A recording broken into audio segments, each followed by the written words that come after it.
Good morning, students. How are you all?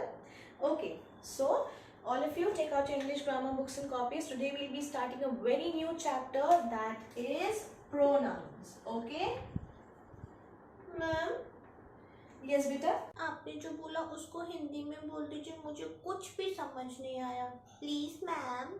जैसा कि आपने देखा कि इस छोटे से बच्चे को एक अंग्रेजी का सिंपल सा सेंटेंस समझने में कितनी ज़्यादा प्रॉब्लम फेस करनी पड़ी। यही प्रॉब्लम आती है हर एज ग्रुप के इंसान के साथ, चाहे वो एक छोटा सा बच्चा हो, चाहे कॉलेज जाने वाला एक बड़ा बच्चा हो, चाहे वो ऑफिस में काम करने वाले कलीग्स हो, या फिर वो पेरेंट हो जो अपनी बच्चे की पेरेंट टीचर मीटिंग अटेंड करने उसके स्कूल जाता है। उसको उसके टीचर के द्वारा बोले गए सिंपल सेंटेंसेस समझ में नहीं आते हैं, तो वो उनका जवाब कैसे देगा। So here I am. Hello everyone, my name is Lalima Jathani and I am here with an English speaking course of 15 days जिसमें मैं ना ही केवल आपको अंग्रेजी बोलना सिखाऊंगी बल्कि आपको अंग्रेजी समझना भी सिखाऊंगी। कोई भी चीज़ बोलने से पहले आपको उस चीज़ को समझना बहुत ज़्यादा ज़रूरी होता है। Okay, so here we go, let's get started. अब होता क्या है कि जैसे कि हमको एक फल खाने के लिए उसको तोड़ना पड़ता है एक पेड़ से, और पेड़ को उगाने के लिए बोना पड़ता है एक बीज, तो वैसे ही हमारा जो कोर्स है और आज की जो क्लास है D1 की क्लास, उसमें हम एक बीज बोएंगे जो कि है अल्फाबेट्स का बीज। अब आपको लग रहा होगा अल्फाबेट्स तो सबको आते हैं, अल्फाबेट्स पढ़ के क्या करेंगे? यस, अल्फाबेट्स सबको आते हैं, इसीलिए हम लोग आज वही चीज पढ़ेंगे जो आपको आती है। उसके बारे में डिफरेंट चीजें जानेंगे कि अल्फाबेट्स क्या होते हैं, कितने टाइप्स के होते हैं, कितने होते हैं, कहाँ कहाँ डिवाइड हो सकते हैं, क्या हो सकता है, क्या नहीं हो सकता है। So come on, let's get started. Alphabets, आइए चलते हैं नर्सरी क्लास में। हमारे अल्फाबेट्स होते हैं A, B, C, D, E, F, G, H, I, J, K, L, M, N, O, P, Q, R, S, T, U, V, W, X, Y and Z। जो मम्मियाँ होंगी उनको अपने बच्चों की नर्सरी क्लास याद आ गई होगी, जो बड़े बच्चे होंगे उनको भी अपनी नर्सरी क्लास याद आ गई होगी। तो आइए और भी चीजें जानते हैं हम लोग नर्सरी क्लास में जाकर। हमारे जो ये अल्फाबेट्स हैं ये होते हैं 26, टोटल नंबर होता है इनका 26। अब इन अल्फाबेट्स को एक और नाम से पुकारा जाता है, जैसे कि आप जो मम्मियाँ हैं उन्होंने अपने बच्चों का नाम, जैसे नाम अगर राजेश है तो उसको बोलते होंगे राजू राजू, या फिर अगर किसी बच्चे का नाम कुछ है तो उसका एक पेट नेम होगा गोलू, छोटू, मोटू, कुछ भी। वैसे ही हम लोग कह सकते हैं हमारे जो अल्फाबेट्स भाई साहब है उनका भी एक पेट नेम है जो है लेटर्स। हम लोग अल्फाबेट्स को लेटर्स भी बोलते हैं। हमारा Z एक लेटर है, A एक लेटर है, H लेटर है, U लेटर है, सब एक लेटर है या फिर अल्फाबेट है, मतलब वो उसका पेट नेम है।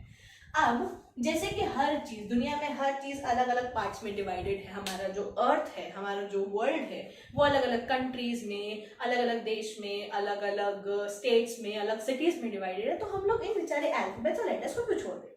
आइए चलिए इनको भी डिवाइड करते हैं दो भागों में। इनको डिवाइड किया गया है दो भागों में, और वो दो भाग क्या है वो भी देख लेते हैं।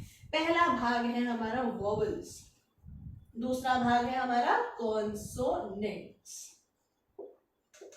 ठीक है, हमारे वोवेल्स जो हैं ये होते हैं हमारे 5 प्रकार के। हमारे कॉन्सोनेंट भाई साहब जो है वो होते हैं हमारे 21 प्रकार के, मतलब ये इनसे बड़े हुए, है ना। अब आइए देखते हैं कि वोवेल्स कितने होते हैं, कॉन्सोनेंट्स कितने होते हैं, और इनको जो डिवाइड किया गया है, इनको 21 और इनको 5 बेचारे के साथ पार्शियलिटी की गई है, भेदभाव किया गया है। तो कौन कौन से इसमें आते हैं, कौन कौन से इनमें आते हैं, आइए देखते हैं।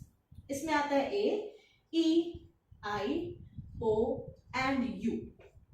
अब इसमें जो 5 ये आते हैं A, E, I, O and U, same नहीं होते, ना ना ना ना। इन 5 को छोड़ के बाकी जो बचे होते हैं 21, वो होते हैं कॉन्सोनेंट्स। हमने ये तो जान लिया कि हमारे वोवेल्स कितने होते हैं, हमारे कॉन्सोनेंट्स कितने होते हैं। वोवेल्स हमारे होते हैं 5, कॉन्सोनेंट्स हमारे होते हैं 21, मतलब 21। अब ये आता है कि हम लोग ने इनको डिवाइड किया क्यों है, इनको 21 इनको 5 क्यों डिवाइड किया है भाई? A, E, I, O, U ने ऐसा क्या किया है जो उनको 21 से अलग किया कर दिया गया है?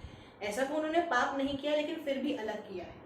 अब क्या होता है कि अगर हम कोई भी वर्ड लिखें एक ऐसे लेटर से जिसके आगे वोवल आता है, एग्जाम्पल देखते हैं। अगर हमने लिखा एप्पल, एप्पल यानी कि सेब, ये स्टार्ट हो रहा है ए से, इधर भी ले लेते हैं, इधर लेते हैं, चलिए इधर भी एक फ्रूट ही ले लेते हैं, बनाना, बनाना यानी कि केला, ये स्टार्ट हो रहा है बी से। अब आपने एक डिफरेंस देखा होगा कि ये ए से स्टार्ट हो रहा है, बी से स्टार्ट हो रहा है, जो कि कॉमन सेंस की बात है। A for apple, B for banana, होता बॉल है लेकिन हम यहाँ बनाना ले लेते हैं, ठीक है। ये स्टार्ट हो रहा है वॉवल से, एक वॉवल है, वॉवल से स्टार्ट हो रहा है। तो हमको एक चीज याद रखनी है, जब भी कोई भी वर्ड एक वॉवल से स्टार्ट हो उसके आगे हमें एन लगाना है, ए एन एन। और जब भी कोई वर्ड एक कॉन्सोनेंट से स्टार्ट हो, बी एक कॉन्सोनेंट है उससे स्टार्ट हो रहा है, तो उसके आगे हमेशा हमें बी ए लगाना है, सॉरी ए लगाना है। ओके, फिर से देखते हैं। अगर कभी भी कोई भी वर्ड हमारा एक वॉवल से स्टार्ट हो, एक और एग्जांपल लेके देखते हैं, एलिफेंट, ई से स्टार्ट हो रहा है, ये हमारा एक वॉवल है, इसके आगे हम लगाएंगे एन।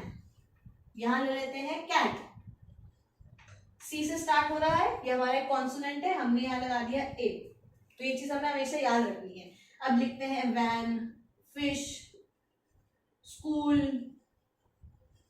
ट्री, कुछ भी ले लें, इन सब के आगे ए लगेगा। क्यों? सबके जो स्टार्टिंग है वो एक कॉन्सोनेंट से है। अब इधर आते हैं, यहां अगर लिखें आइसक्रीम, एन लगेगा। क्यों? क्योंकि यहाँ पे आई से स्टार्ट हो रहा है, आई हमारा एक वोवल है। सो आई होप आपको ये वीडियो अच्छी लगी हो और समझ में आई हो। अगर समझ में आई है, अच्छी लगी है, तो आपके एक छोटा सा टास्क है, वो टास्क है आपका होम असाइनमेंट्स। आपको एक स्क्रीन दिख रही होगी जिसपे आपके होम असाइनमेंट्स दिख रहे होंगे। आपको क्या करना है, आपको ये सॉल्व करना है और इसके जो आंसर्स है वो कमेंट बॉक्स में डालने हैं। मैं आपको इसके आंसर्स, आपके करेक्ट आंसर्स, कुछ गलत है कुछ नहीं है, जो भी चीजें हैं वो कमेंट बॉक्स में आपको उसके आंसर्स दे दूंगी। ओके, अगर आपको ये वीडियो अच्छी लगी हो तो लाइक जरूर करिएगा, शेयर करिएगा उनके साथ जिनको इसकी बहुत ज्यादा जरूरत है, एंड सब्सक्राइब करना मत भूलिएगा। मिलते हैं कल। Thank you, bye bye.